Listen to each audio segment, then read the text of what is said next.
Hello everyone, this is In-Game Arts with another box and another offline product game review. This is Devil May Cry HD Collection for the PlayStation 4, but being played and tested on my PlayStation 5. To jump right into it, this physical copy here just claims it's just basic vanilla version of the game, so the on-disc version is 1.0.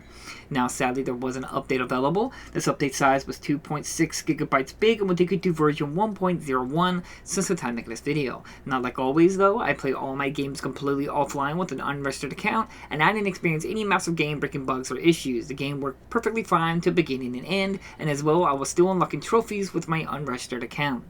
Now, before we go into it, I do want to mention that this collection comes with 3 games on one disc. That includes Devil May Cry, Devil May Cry 2, and Devil May Cry 3, all on one disc. Now, you cannot install each game individually. You have to install all 3 games at the same time, so you cannot pick and choose which one you want. They're all installed at the same time, and so they all have the same version number. So just keep that in mind in case you're working with limited hard drive space or you're only interested in playing one of the 3 games. Now, this is my first time really sitting down playing the original Devil May Cry games. I recently played, I believe it was Devil May Cry 4, and relatively enjoyed that experience. I do have glimpses and memories of playing Devil May Cry, few of these. Some of them seem familiar, but it's been such a long time and such a long time ago that some of it could have been just from seeing someone else playing it, or certain moments just catching my eye that I may have noticed or played a bit. So some of it seems somewhat familiar, but for the most part, this was my first full time playing each one of these Devil May Cry games from beginning to end. And my overall experience was alright. I wasn't left as impressed as I've seen other people love the original Devil May Cry games. Now, I'm not saying they're bad. They are fairly functional and working games, but they do have some minor problems and issues. But before we go into that, I do want to point out some of the main things in my experience. First off, all 3 games, while this is an HD collection, the gameplay has been rebumped up to HD quality. There are still certain segments that is not in HD, like certain cutscenes, certain pre-recorded like FMV, if you will, and as well as that your menu, like going into your pause menu, or sometimes the options and stuff like that, these things are not in HD, and it's very, very noticeable. But all gameplay segments of the game is in HD, so that's really nice, but it is disappointing that all of it is not in HD. Next up, I did have a weird moment where a spider in the first Devil May Cry was at a distance, and I was fighting another spider in that same area, but for some reason this other spider would not move. He just stand there and watched me kill his friend, and I went over to him, and then I hit him a good amount of times before he started to move again. So I don't know what was causing him to freeze up, but I don't know what it was, but I don't even know if these problems existed in the previous first release games. That I'm not sure on. I can only talk about my experience here. This plagues all 3 games. There are some significant camera issues in terms of the game. Most of the gameplay is at a fixed camera angle, which doesn't necessarily bug me, but for something like Devil May Cry and certain camera angles, it can be really frustrating to be able to see or orientate yourself in certain angles. This is the massive downside about the game, is that camera, especially in like the third one, where it's a lot more faster and fluid, and as well as that there's a lot of enemies and things are going on, so it can be very frustrating in that camera that you just can't see, or you're fit with the controls because of the fixed camera angle. Next up is lock on. This is all 3 games as well. Sometimes when I lock onto a character, or when Dante wants to do it as well, he just locks on sometimes the completely opposite character that I want him to. Like, he'll lock on someone behind me, even though I'm looking at an enemy right in front of me. Or he'll lock on to someone right on the side. It can be very frustrating on the lock-on system and how it works throughout all 3 games. Next up, when you get to, I believe it was the 3rd game, they introduce a new, like easy, normal, hard kind of mode, but they also introduce gold and yellow. Now, if you're very confused and your first time playing a game, please keep in mind, these have to do with something about you, like, dying and have to restart. On gold mode, it's probably a little bit more easier, because you can restart from your, if you die, you don't have to, backtrack a lot. And I believe in yellow, if you die, you have to restart the entire mission. So just keep that in mind. If you're first time playing it, I highly recommend you put it on gold. When you got a hang of the game and learn it and you mastered it, then maybe you could bump it up to yellow, but I recommend your first time playing it, put it on gold. Next one is Devil May Cry 3 starts introducing camera control, where certain moments where you can spin the camera around the character. Sadly, these camera controls are inverted, and there's no way of changing this. So that's very frustrating. I have no idea why anybody and anyone wants to play with inverted controls, back then or nowadays. Very frustrating. But that's about it. The other thing I have written down here is the interesting aspects of Devil May Cry 1, where that game was originally going to be Resident Evil 4, but they scrapped that idea because they felt the game was vastly different to what people are used to, which obviously. So it was very interesting to playing Devil May Cry 1. You could see so many elements, from music to certain environmental pieces to transitions to levels, and certain other mechanics that you can really see where Devil May Cry 4's DNA is at, or you can say vice versa.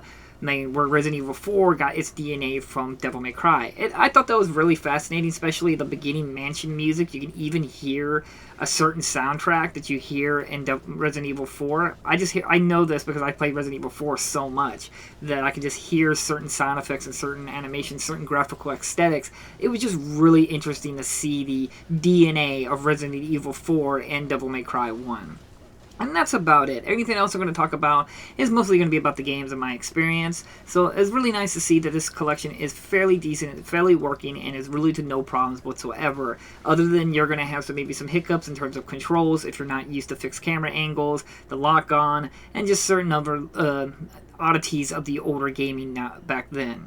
But for me, overall, I felt like it was okay. This game didn't really impress me too much. All three of them really didn't impress me that much in terms of my gameplay experience. I mean, maybe I just had to be there when it was like a big deal, but I don't know. It just never really left really much of an impact to me. If I had to pick, I'd say Devil May Cry 3 is the best of the three. And then I would say the first one, and the second one feels very different from the first and third one. Like, there was like a totally different direction they were going with it. I don't know. Second one seems a little off. It's not bad, but it's nowhere near as good as the first or the third one. So I recommend that. Now, the third one is a prequel. Just keep that in mind.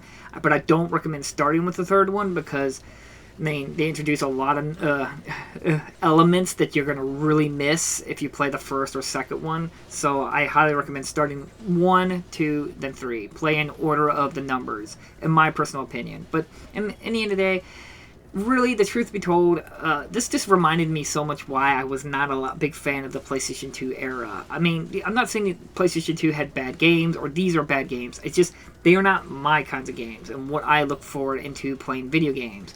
I'm not saying that it's a bad hack and slash. It's just Dante was an okay character. The gameplay, combat doesn't really interest me. The whole style points, like building up a style rank and everything like that, doesn't interest me.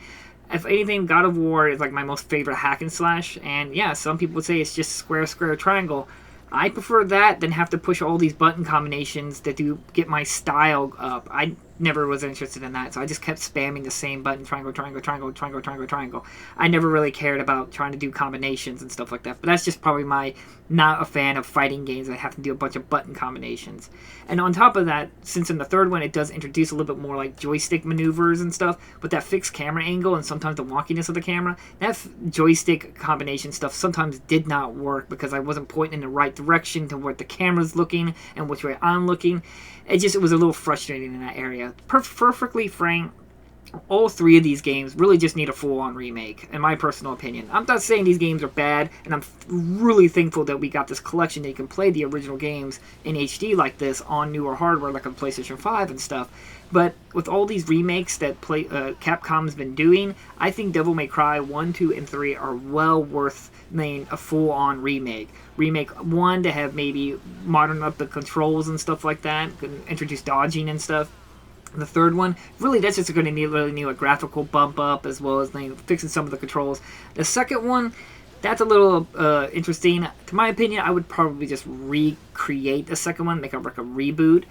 they introduced Dante a little bit better and stuff like that. Because the second one feels like Dante is like this side character. And then you got this other girl you get to play as, and she feels like the main character. It's really weird in the second one, in my personal opinion. It's the weakest of the three. But they're all still phenomenally good games if you're interested in hack and slash, high speed, great music, good progression and stuff like that, and an interesting universe and lore. Not the most engaging, but it's there, and it does its job. It kept me interested. I mean, it is a good collection, and I'm happy to have it on my shelf, and I'm happy that I've played all three of them. But it did remind me a lot of why I was not the biggest fan of the PlayStation 2 era, and why I was very selective of the games I played on the PlayStation 2 era. I mean, in my personal opinion, I probably played these games once, and I'll probably never really play them again. That's just my personal opinion. They just didn't hit that hard for me to really love them. But I can see why some people really have a big fondness for them. So again, thank you all so much for watching. I'll try to provide links in the description if you're instant copying. In my personal opinion, it's a phenomenal pickup. I didn't have any real issues or any problems that I noticed or anything like that. Now, I don't know the difference between the original first releases and this HD remaster, or collection, if you will. So I don't know if there's something I've overlooked or got changed or altered from the original games. That I don't know. I've never played the original ones. And if I did, it was such a long time ago, I don't remember. But regardless, this HD collection is still a phenomenal collection to buy and put on your shelf and play it on your PlayStation 5 or your PS4. So again, thank you all so much for watching, and I'll see you guys in the next unboxing video. Bye-bye!